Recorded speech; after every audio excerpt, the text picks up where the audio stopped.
So we start with this verse in Shemot, right? In Exodus 38:8. Instead of going to the laver, maybe call it the basin. So he made the basin of brass, and the base of brass of the mirrors of the serving women that did service at the door of the tent of meeting.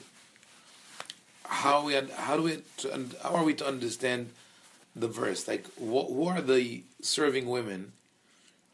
And if they do service, why are they using mirrors? And also, the problem with this translation, the word tzoveot, this word tzoveot in Hebrew, vayas et hakirot nehoshet, ואת קרון נהור במעות הצובעות אשר צבעו פתח אוהל מועד. The mirrors of the tzoveot, that tzaveu, what is the root of the word tzaveu? No, mitzvah is with vav, tzava is with bet, right?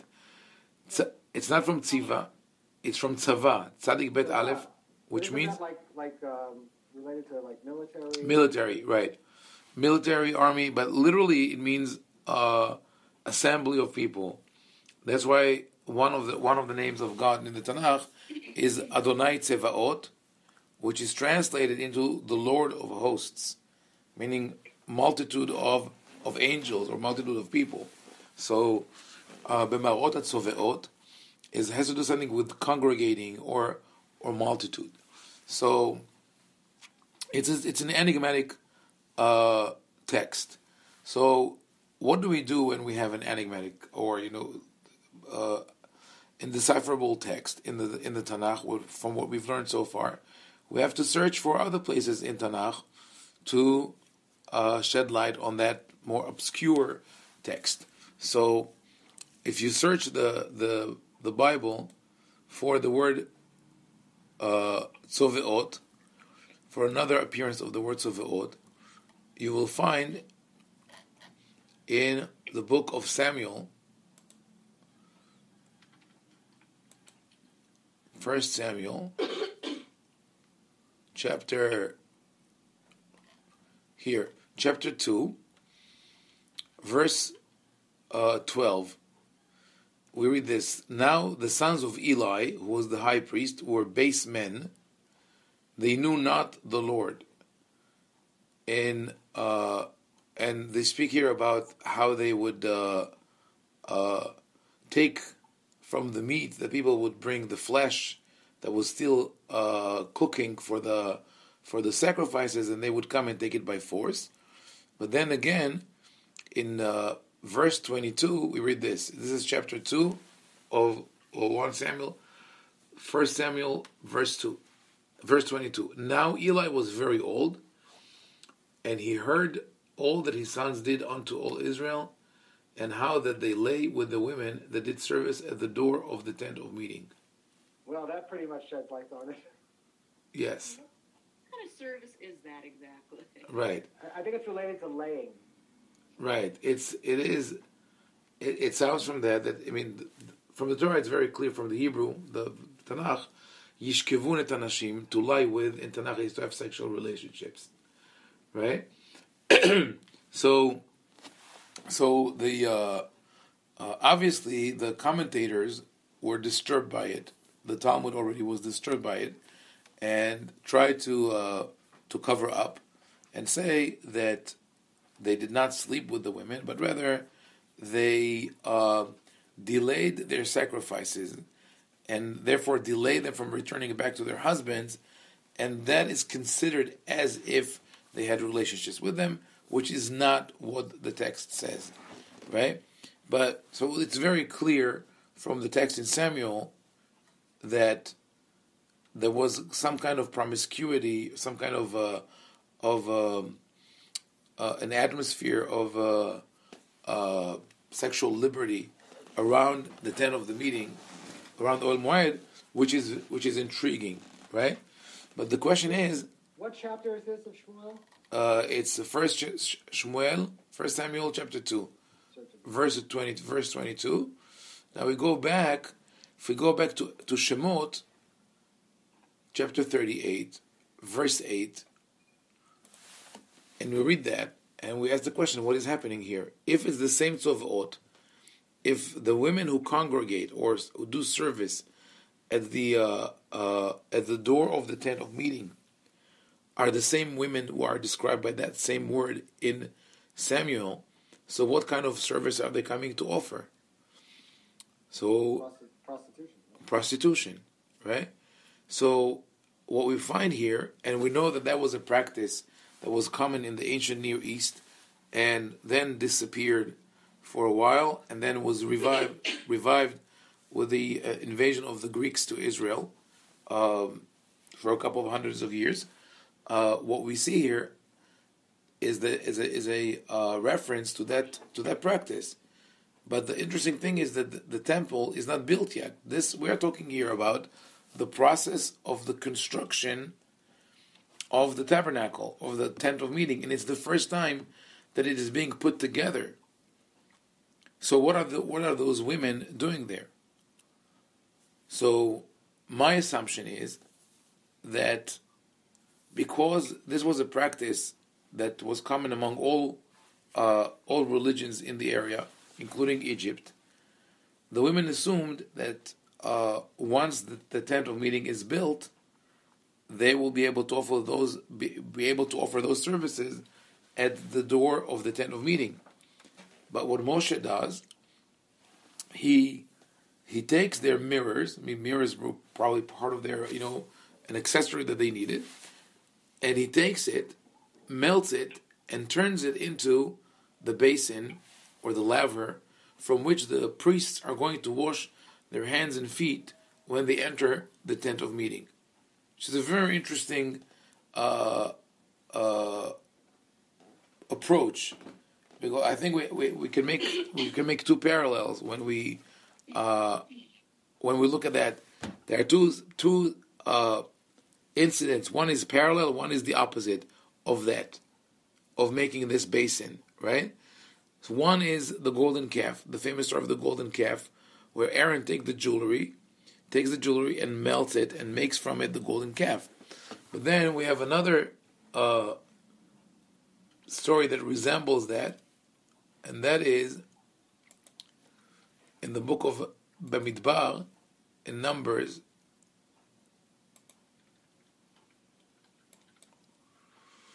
here, once, one second.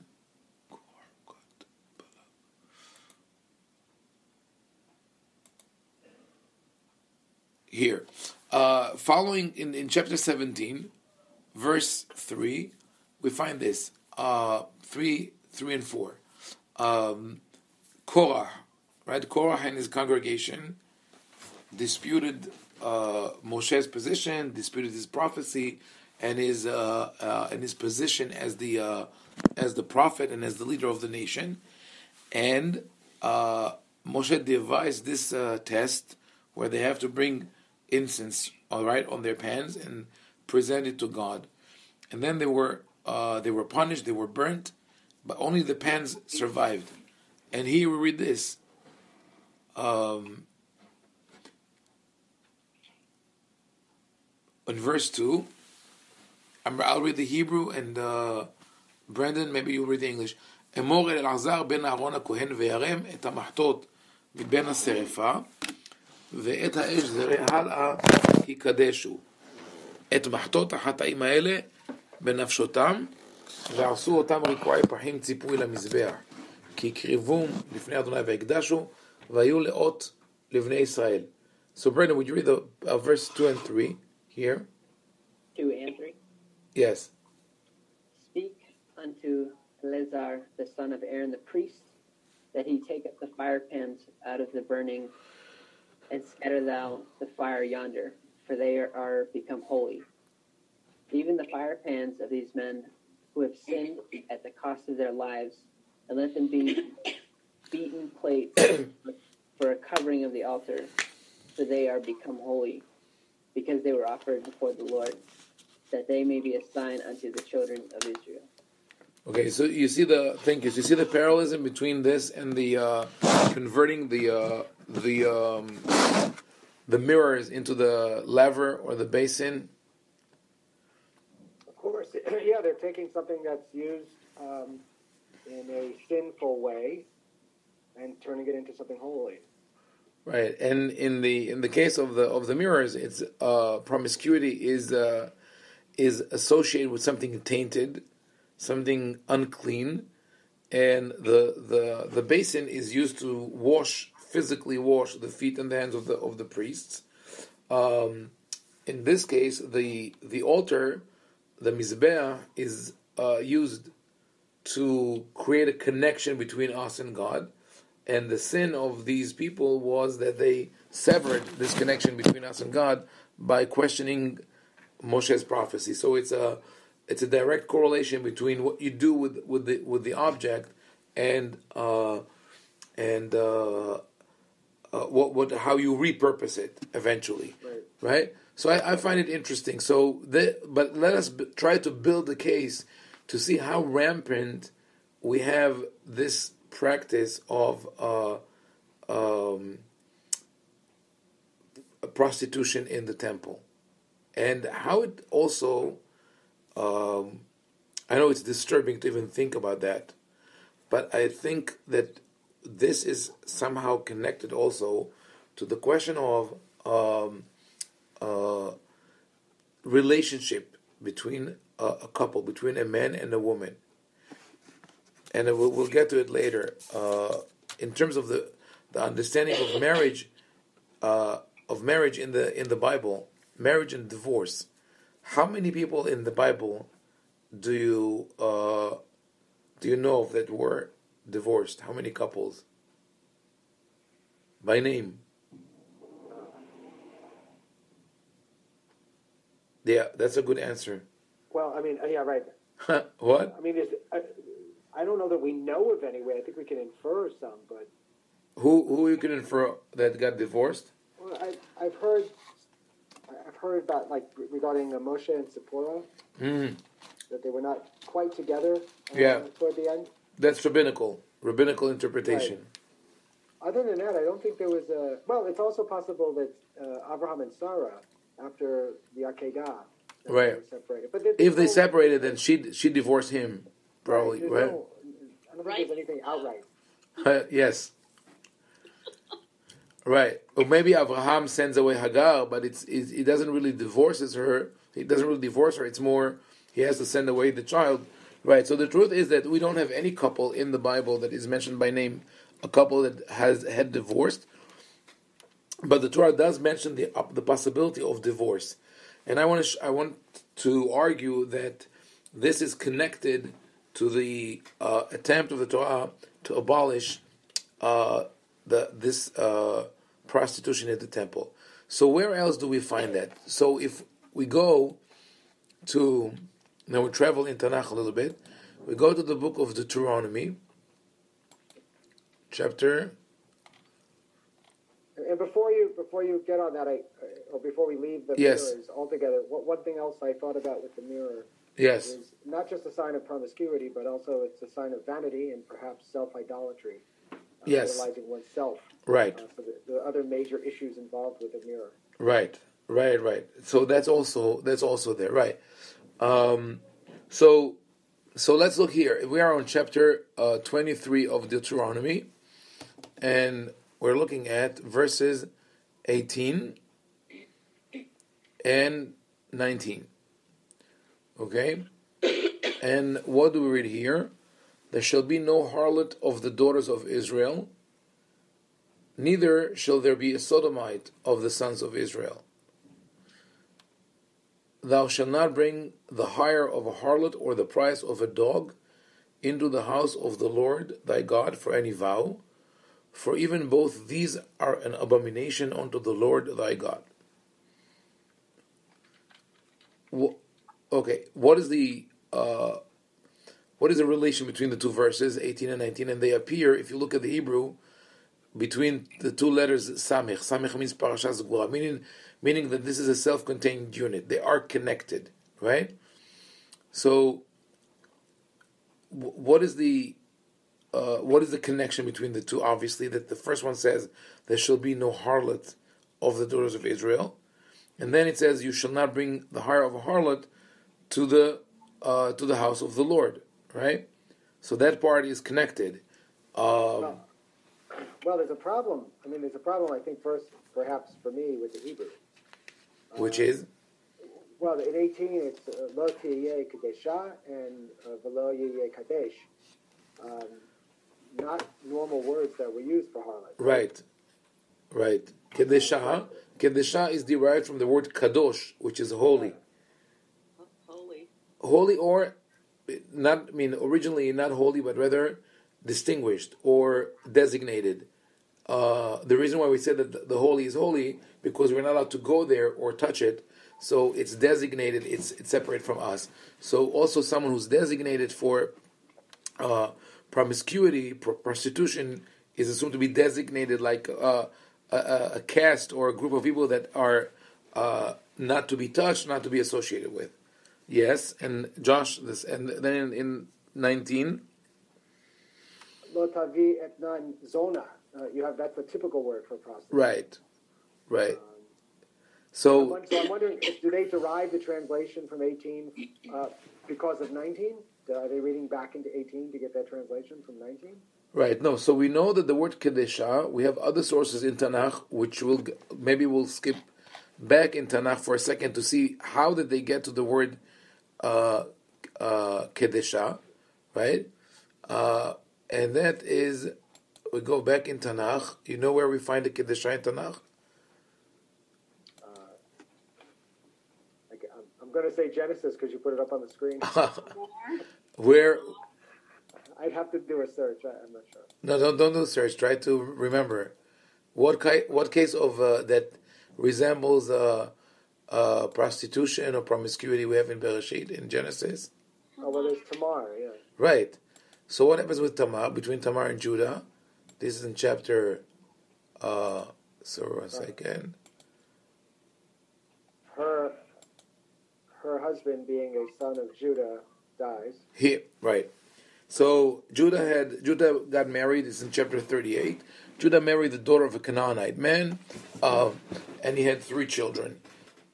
He married off his son Er to a woman by the name of Tamar, but Er died. Then Onan had to perform what is called the Levirate law, to marry the widow of his brother and produce for her a child, being literally a surrogate father. And he failed to do that, so he was also punished by God, and he died. And Yehuda was afraid that his daughter-in-law is a femme fatale, or a black widow, and did not want her to marry his 3rd child, because it's always of course, the woman's fault, right? So he doesn't. He tells her to wait for his younger child, but he's not planning to ever conduct that marriage. So Tamar wants to achieve that. She wants to have a child, because the Levirate law at this time, at least at this time, was perceived as inheritance. Just as when someone dies, he is inherited by the most direct relatives. So also with the Levirate law, people felt that when a person dies, his immediate of kin, the brother, should marry the widow, and if he's not available, then his father, and if not the father, someone else, like in the story of Ruth and the Goel and the Redeemer. So, and the idea was that the child from that relative and the widow is actually the child of the person who died. This is his own child and descendants. So Tamar, what does Tamar do? We find in verse 14 of chapter 38, when she heard that Judah is going to Timnah to shear his sheep, she put off from her garments of the widowhood and covered herself with her veil and wrapped herself and sat in the entrance of Enaim, which is, by the way, to Timnah, for she saw that Shelah was grown up and she was not given unto him to wife. When Judah saw her, he thought her to be a harlot, for she had covered her face.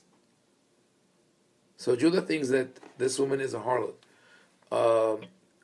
And it's interesting, by the way, that in modern society, people, or in the way the traditional religions presented in modern society, to cover yourself connotes modesty, but here we see the exact opposite. It's covering one's up that made Judah think that she is a harlot, right? And this is understood and logical, because if she's in a village and everybody knows her, wherever, it's a small society, she doesn't want to be known by name, so she covers herself. No, she doesn't know who he is. And he turned unto her by the way, and said, "Come, I pray thee, let me come in unto thee." For he knew not that she was his daughter-in-law. She said, "What are you going to give me?" And he said, "I will send a kid of goats from the flock." And she asked for a collateral, and he gives it to her. And later on, Judah sent the kid of the goats by the hand of his friend the Adulamite, to receive the pledge from the woman's hand, but he found her not. Then he asked the men of her place, saying, "Where is the harlot that was at Anaim by the wayside?" And they said, "She has not been here." And in Hebrew it says Qedesha. You see the same transition from Zona, prostitute or harlot, to Qedesha, a sacred harlot, is made here, which is interesting. So that is, when you look at the verse in Devarim, in Deuteronomy 23, we already have an indication from Genesis that Qedesha and Zonah are sort of interchangeable. But here also we should sort of leave a question open for now. This question: what do you find? Do you find anything bothersome with this text? Judah promised her a kid of goats, right? And it says Judah sent the kid of the goats by the hand of his friend, but he couldn't find her. Why didn't he take it himself? Okay, not the why. I have to me something more like, okay, the man cannot find it, and he asks the man of her place, saying, "Where is the harlot?" So, yeah, okay. So let's go with your question, Josh. Why didn't he send it herself? Then bring it himself. Busy. What? He's busy. He's busy. So, Shepherding. like, okay, try to let's think of this scenario, right? Transition to modern day time, right? And Judah is a chieftain, right? He's supposed to be an important person. He has servants, he has friends, right? Someone in a like I said, in a high position turns to his friend and says, "I need to send this payment to a harlot. Would you please deliver it for me?" Doesn't it look strange? Wouldn't he want to keep it private, not advertise that he did what he did? And not only that, when the friend goes to Anaim, to that place, and he cannot find the woman, he walks around asking people, "Where's the harlot?" This is not... Yeah, you're going to look bad doing that. Right. Okay, so keep that in mind. Keep that in mind. It's the first instance of PayPal, right? You're getting a pal to go pay for you. Okay, I don't think that they would advertise this, on their website. No. As an example. Yeah. I'm here all week. Oh, okay. So let's go back to Deuteronomy for a second. We look in chapter 23, verses 18 and 19, right? And what we read is this. Like I said, it seems that the two sentences, the two verses are parallel, right? Lo tiye Qedesha velo yeh kadesh. There will be no harlot, there should be no sodomite. And then it says, and I'll speak about this word in a second, thou shalt not bring the hair of a harlot, which is parallel to the first part of verse 18. But the second part is missing, or the price of a dog. What is the connection? Where did this come from? The rabbis really struggled with it, and came to the conclusion that it means that if you exchanged a dog for a lamb, you cannot bring the lamb as a sacrifice. which does not really solve the problem, because you will ask the question, so why did the Torah specify only dogs? What about other animals, right? And how is the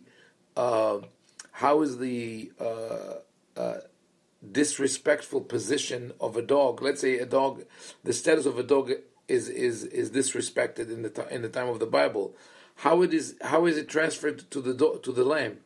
It doesn't make sense. I mean, in practical terms, the answer to that, which is by the way already corrected in the modern edition of JPS, this is the 1924 translation that we have online. If you look at the modern translation, they already found out, based on ancient writings from the Near East, that in the ancient Near East the word dog was a derogatory term for a male harlot, for a male prostitute.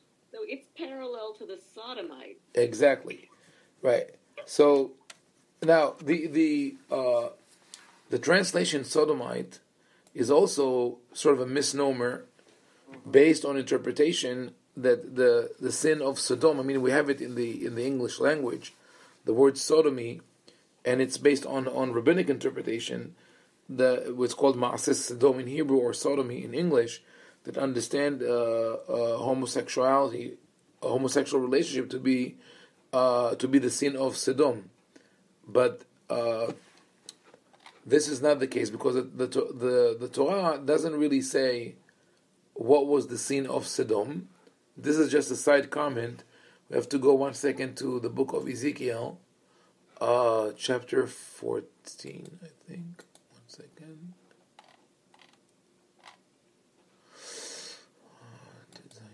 No, it's the Zayin. Here, chapter 16 of Ezekiel, right? Verse 47. Verse 49. Behold, this was the iniquity of thy sister Sodom: pride, fullness of bread, and careless ease was in her and in her daughters. Neither did she strengthen the hand of the poor and needy. And they were haughty and committed abomination before me. Therefore I removed them when I saw it. It is very clear from these two verses, 49 and 50, that the abomination they committed was that of not supporting the needy, which is like the parallel to financial corruption, which is also considered abomination. So in the one place in the Torah, in the Bible, where the Bible speaks about the sin of Sodom, we find that this sin was not about sexual relationships. So where did people take it from? Obviously, from the story of the visitors who came to save Lot, right, from Sodom, and the people of the city surround the house, and they said, "Bring them out and let us know them." Right, so people understand them. That was they were interested in them as for that purpose. But that again, when we look at it logically, it doesn't make sense, because if they weren't engaged in, if this was all about the sexual relationships, why do they need those guests, those visitors? It was not for the sake of loving or intimate relationships, but it was for the sake of punishing the guests. Because Sodom, as we see in Ezekiel, would not support the poor and the needy, it was against hospitality. And because it was against hospitality, the idea was to humiliate guests in a way that they will never come back again to the city. And having sexual relations with them, man to man, at that context would be considered the greatest humiliation that they can have. So the translation, when we go back to Deuteronomy, sodomite is not a correct translation, and I think really that also was corrected in the new JPS edition. Let me tell you how they translated it.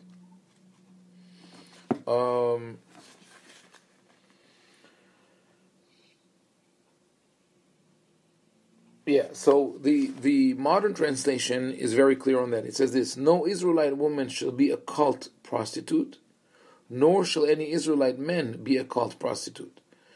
Then verse 19, you shall not bring the fee of a harlot or the pay of a dog into the house of the Lord. And in the comments they explain that dog is a male prostitute, right? So we find in Deuteronomy very clearly that the Torah creates this prohibition and tells people to not try to revive this practice in the temple. So what the Torah says literally, when it says you should not bring the hire of a harlot or of a dog to the house of the Lord, because both are abomination. It's not the pay which is an abomination, but the people, meaning the practice itself is abominated and should be eliminated from the temple. In other words, what the Torah tells people says, don't bring that money expecting to get this service at the temple, because this will not happen. So now, with that, what we have is we'll go review the text that we started with. In the case of the basin or the laver that was made by Moshe when they erected the temple, the Mishkan, right? The women think that they are going to do the service. Moshe says, no, we're not going to do that. We are transforming your mirrors into a different level of holiness, and we're going to create the basin with it. In practice, it didn't help, because we see that at the time of the Eli, the high priest of Shiloh, in Shiloh, women did do the service at the opening of the tent of the meeting, and the priests themselves would sleep with them. So they promoted that as an act of cultic service. In Deuteronomy, we find a very clear prohibition against it, but we find more instances in the Torah that deal with this issue. So let us go one moment. Let's go back to our story in Genesis. It's saying, why is Judah so comfortable in doing what he's doing? Why doesn't he have the sort of like social guards, right? That inhibitions that would prevent him from doing so, because he thinks that she is a Qedesha. Later on, she's referred to as Qedesha. Why is she called Qedesha? Because she's we could understand that as someone who is working at the temple. The temple in Hebrew is Mikdash, right? So someone who works in the Mikdash is Kadesh or Qedesha. So Yehuda feels comfortable doing that. He has no inhibitions, because this was a common practice. And we'll see later on why was it a common practice. It was justified in the name of religion, which is, by the way, I think is the greatest danger of idolatry, and why the Torah is so keen in its attack against idolatry. It's not because God's status is going to be diminished if we worship idols. God, if at least for those who believe that God is perfect and immutable and unchangeable, God should not be affected by our worship of other idols, of other gods, right? But I think that the idolatry is perceived as this false ideology that allows people to do whatever they want in the name of religion. So what people commit here in the name of religion, and you realize that who were the recipients of those services in both cases, whether it's men or women, the recipients were men. We're not talking about women going to the temple to be with the male prostitutes, because it is clear from the same sources, the same ancient Near East sources, that the term dog refers to a male prostitute who is engaged in homosexual acts and not heterosexual. So it actually allows the men to engage in a relationship which is I would call it a non-committal relationship, which today people would either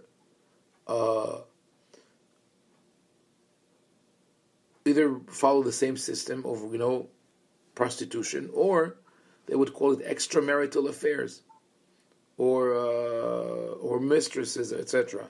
Which usually, and correct me if I'm wrong, I think the guilty parties in that type of relationships are most usually men and not women. Am I correct? I mean, I can't answer. It would seem correct, but it seems correct, at least from popular culture and from what we hear in the sense of betrayal. It's usually married men who would have an affair with another woman, whether she's married or not, and less common to have that with married women who would have it with another man, right? Or at least they will be tempted by another man. This is usually what happens. But in the time of the Bible, in the ancient Near East, this was sort of legalized. It's okay because it's a religious act. So the woman, if a married man went to the temple, the woman had to accept the fact that he is going to have relations with another woman, because that is part of his religious service. Does it sound strange? Completely strange? No. I mean, there is, according to some at least, some temples like that in modern America. For example, what happens in Vegas. Stays in Vegas. Right.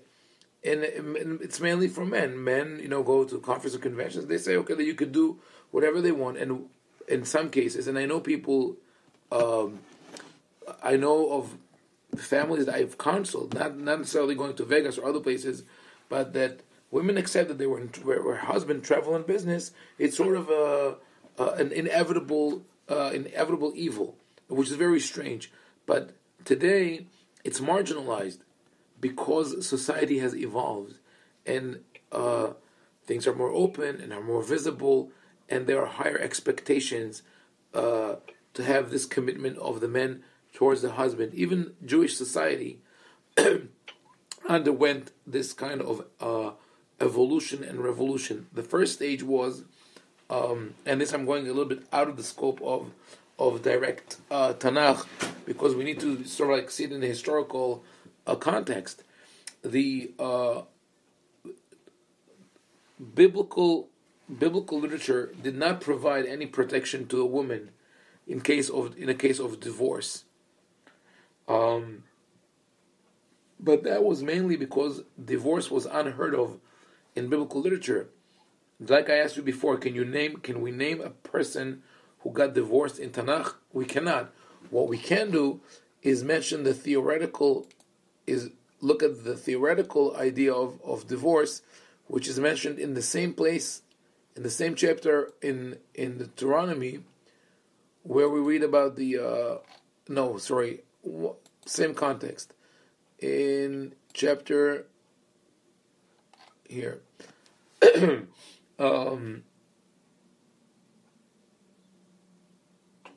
Where is that? Chapter 22.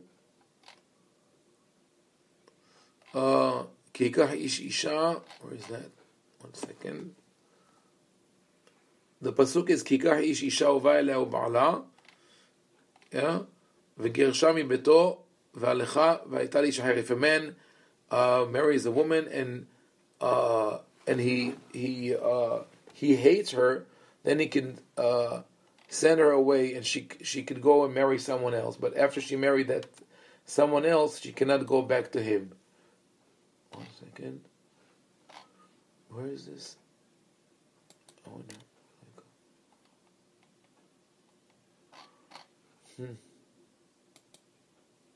Here, I'm sorry. It's chapter 24. It's less than 10 verses after what we read about the cultic prostitution, right? Within 7 verses, we read this. When a man takes a wife and marries her, and it comes to pass that she finds no favor in his eyes, because he had found some unseemly thing in her. In Hebrew, it's arvad davar. It's some kind of promiscuity, meaning that then he could send her away. But if he wants to remarry her, right, her former husband who sent her away may not take her again to be his wife after that she is defiled, for that is an abomination before the Lord. Right? Now, why would the first husband want to remarry his wife, his divorced wife? This sounds strange. He got divorced, she got married, now he wants to remarry her, right? And the Torah makes a specific point that this is not permitted because she has been defiled. Why is she being defiled? Why is it an abomination? Why such strong words? And interestingly enough, Islam picked up the idea of a woman that a woman should not remarry her first husband. So, according to Islam, the requirement is that if a couple got divorced and the woman wants to go back to her husband, she has to first marry another man and get divorced from him, and then she could go back to her husband. It's like the opposite of. So Islam did that in order to prevent, to deter people from getting divorced. I don't know if it always worked, and especially since in Islam it's very easy for a man to divorce his wife. He just has to say, "You are divorced 3 times," or in Arabic, "Metallaka bitalata," and that's it. 7 syllables and he's done. Which is not, of course, not right. But what the Torah wanted to do, and again, we have to think about this mentality of people maybe complaining or are frustrated that they don't have, they are not excited about their marital life, or maybe about their sexual life, and then as a solution, they either go to the temple to get the pleasure that they want within this cult environment, or they make this fake divorce, and then they remarry each man. What today is called swingers, right? So they sort of exchange partners. It sounds strange, I'm not, but this is a reality that the Torah is speaking about.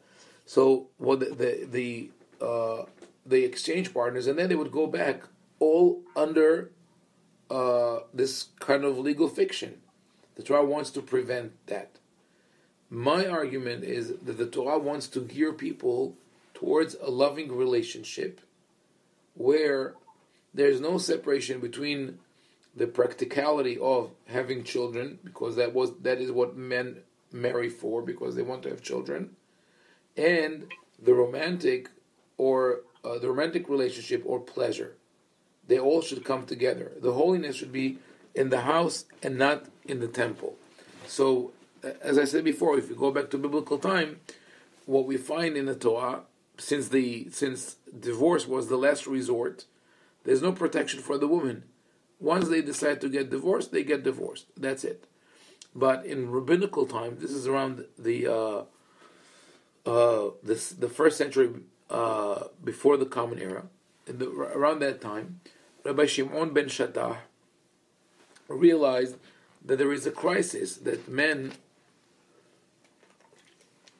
do not care for their wives because they have no commitment towards them. So he created the ketubah. I mean, according to scholarship, it's not his invention, but rather it has been a phenomenon that started developing in several cultures. There were ancient ketubahs that were found in the Judean desert. But if we accept the rabbinical tradition, that this is where it started, it was done in order to create a commitment from a husband towards his wife, which included not only provision and honor and respect, but also conjugal relationships. Then we move forward in time about another 1,000 years to the time of Rabbeinu Gershom, who was the spiritual leader of the Jewish community in Germany, but later on affected all of European Jews, those we refer to as Ashkenazim. And he created the famous ban against bigamy, Cherem de Rabbeinu Gershom, and that was also meant to protect the woman and to encourage the husband to show greater respect to his wife. And even in Sephardic communities where bigamy was practiced, it is not as people think that any man could marry more than one wife. It was not what Mormon religion is allowing, but rather it was in the case that the first wife did not have children, or she had children but she felt that she could not.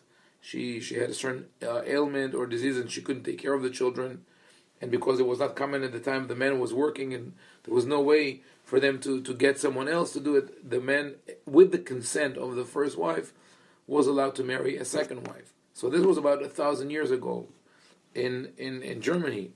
And then when we move forward in time, in most of the Western world, bigamy is forbidden. So we definitely see an evolution along these lines. But still we have the pool of individuals who are not committed enough to their wives, or not fully there in terms of the romantic and loving relationship to be faithful in a complete and dedicated manner. So I think this is all related to what the Torah is, where the Torah is trying to lead us in general, to take us away from this kind of superficial relationship and into into a deep, committed and sacred relationship between a husband and a wife. So we've seen what is happening in between Tamar and Judah in Genesis. We've seen the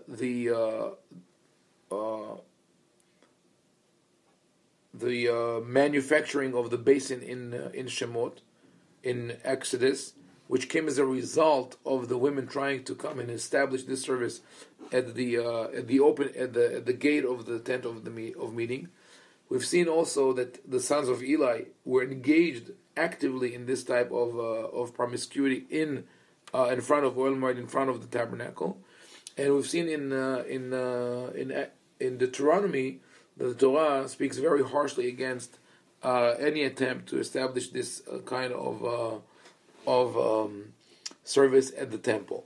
So I've discovered this sort of in stages. I'm leading you through the stages of discovery that are related to the direct Tanakh approach, meaning I'm looking within the Tanakh, in the Bible, for clues on that phenomenon. So I never thought before I started that Tamar and Yehuda are related, but then after I did the research and I looked even at the classic commentaries, including the Midrash, and what I found is this: that when in verse 14 she covered herself with a veil and wrapped herself, right?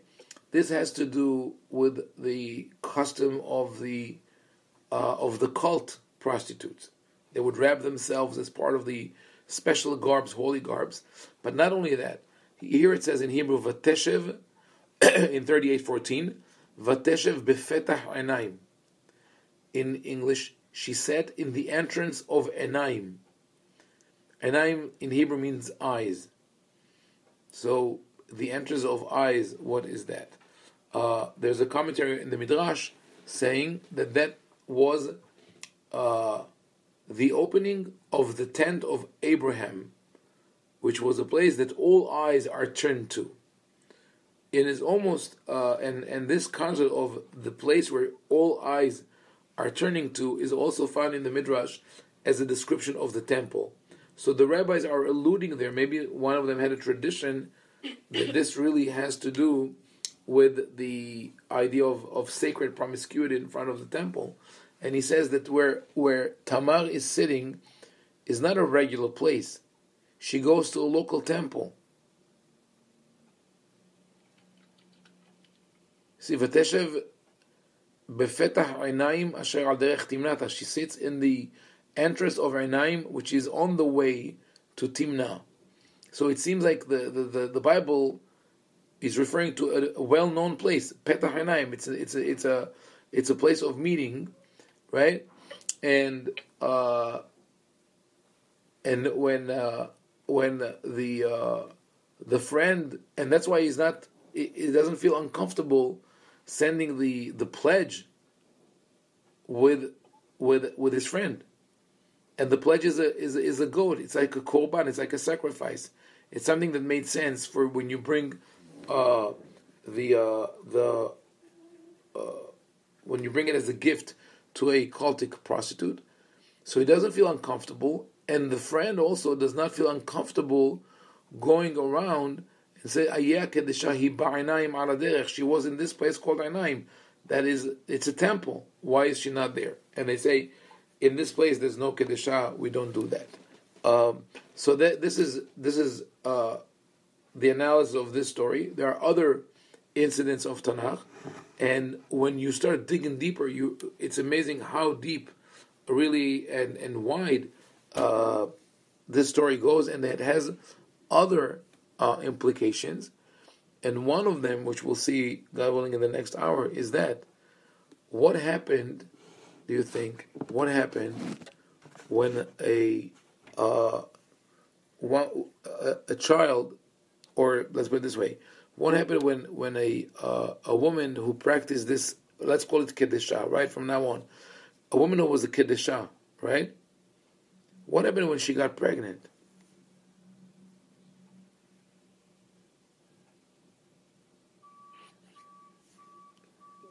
I mean, I'm sure they had some type of contraceptives, but they were not always 100% effective. So that would have been, if she chose to have an abortion, that would have been brutal for her, because consecutive abortions, it probably caused the women great suffering, and only. So the question is, who are the people who were pushed to do that? Were there poor people? Were there people of a specific status that did that? And what happened if that child was born? Was the child kept alive, or did they try to get rid of the child? I don't know if you were following the news. Just recently, in England, a cemetery was uncovered. Not cemetery, but remnants of near a convent